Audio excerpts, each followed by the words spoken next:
I haven't got a back end. That means when you turn in an album, they give you payment. I haven't got a back end since 2017.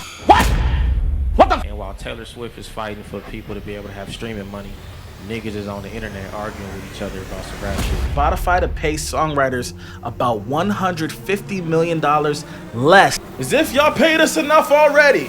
And while all this is happening, two grown men are on the internet arguing about some rap shit.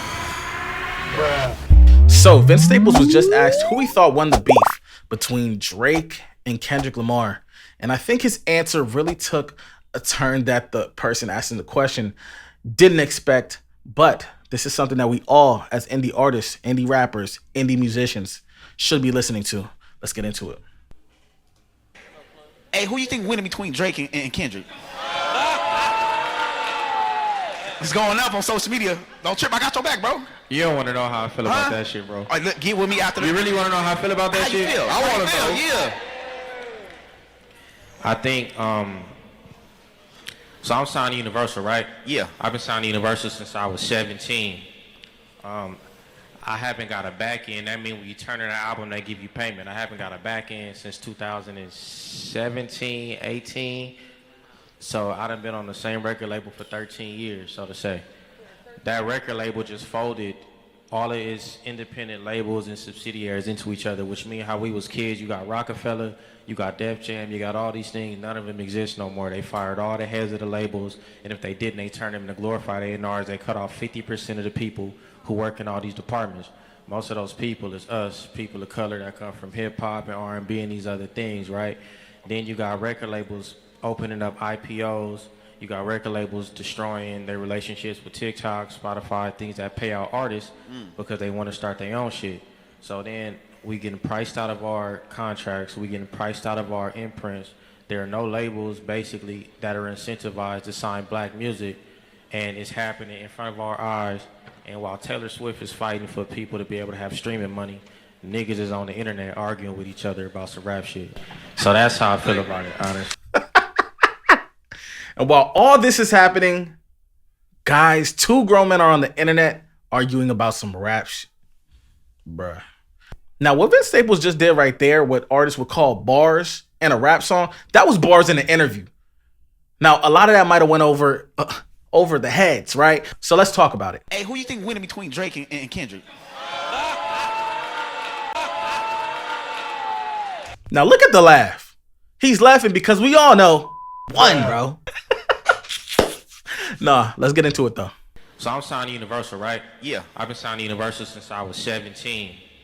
Bruh. I haven't got a back end. That means when you turn in an album, they give you payment. I haven't got a back end since 2017, 18.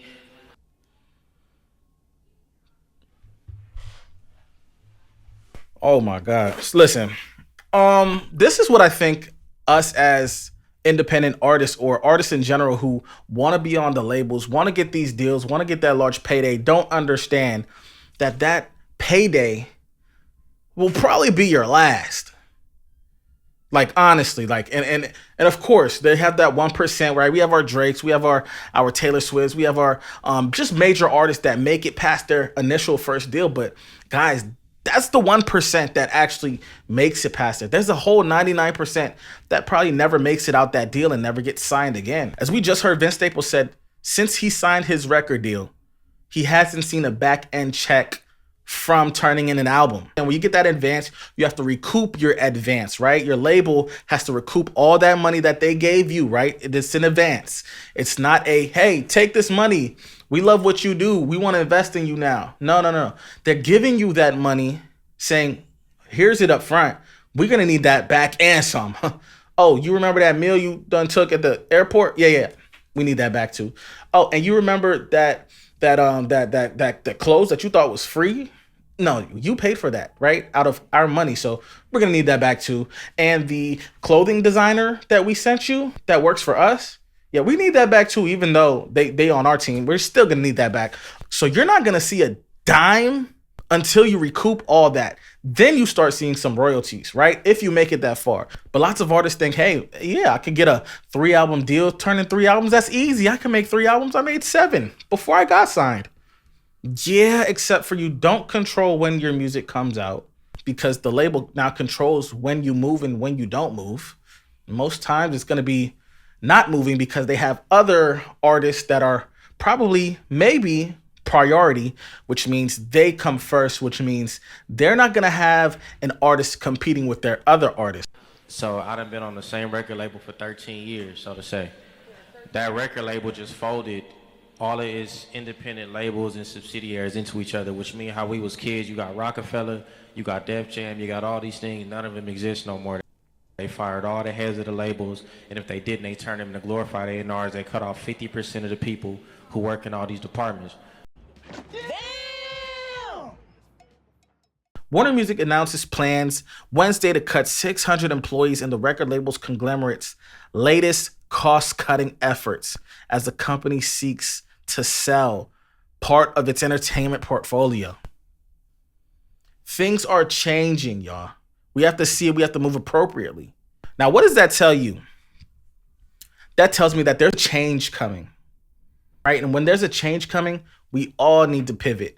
We see labels coming out the blue like Gamma, which is a media and technology company which owns and partners with a lot of the major industries that own media companies like The Shade Room, Rolling Stone, and partnering up with major artists like Rick Ross, Snoop Dogg, Usher, right? It's very interesting, this new conglomerate coming around, heavily invested into the content side of the industry while combining the entertainment of music and podcasting and other entertainment industries as such. Things are changing and the record labels are understanding that they need to change something too. Then you got record labels opening up IPOs. You got record labels destroying their relationships with TikTok, Spotify, things that pay out artists because they want to start their own shit. So then we getting priced out of our contracts. We getting priced out of our imprints.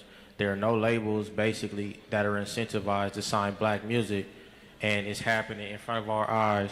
And while Taylor Swift is fighting for people to be able to have streaming money, niggas is on the internet arguing with each other about some rap shit. So while real things are going on, we got rap beef. Now, understandably, rap beef has probably been the most interesting thing in hip hop for I don't know how long. I'm going to be honest, I think it was necessary. We needed something like this. We haven't heard from Kendrick Lamar in how long? Drake was even talking spicy too. But I understand that there's larger issues going on in the music industry today that we do have to talk about. For instance, Spotify. Now, this article reads, Spotify to pay songwriters about $150 million less next year with premium duo family plan changes. Wow. As if y'all paid us enough already. Take more from us. The premium subscriptions are now moving up from $9.99 to $10.99. Now, $1 might sound small to some people, but when it's $1 change amongst millions of people, that's hundreds of millions of dollars. Stop playing with me, bro. Now, you would think, hey, oh, that's lit. Higher the subscription price. Y'all gonna cut the artist in there somewhere, right? So more mechanical royalties? No, not really. Not this time. Not ever, really. So what do I think when I hear something like this? I'm automatically thinking, I think it's time artists take the reins back and go direct to consumer. Now, we've been seeing some of this happening with artists like La Russell and just different artists, right? Even Pharrell. The middleman needs to be out the picture at this point. Now, shout out to Even. But do we even need to be doing business through another middleman to put out our music direct to customer?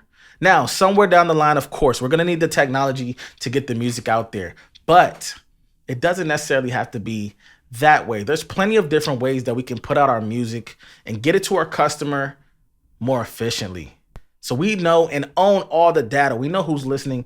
We know who's buying our music. We know their emails. We know their phone numbers. These are the things that we're going to need in this new generation, this new era, this new evolution, this new music age. So all in all, with this answer that Vince Staples said, it makes me think that understanding that there's a bigger issue at hand. Yes, that rap beef was beautiful. Honestly, as a hip hop lover, I love to see that, guys. Honestly, at this time in music, there was nothing as exciting, electrifying, nothing keeping us on our toes like that. On the counter end, there are some very important issues happening behind the scenes that we do need to keep track of in our head and not get too one-mind tracked into the social topics that are going on in the industry. So I want you guys to tell me what you guys think in the comments about what you think Vince Staples addressed in all these issues that's going on in music today and how it affects us. And what do you guys think the next step is? I'll be reading. Dunzos!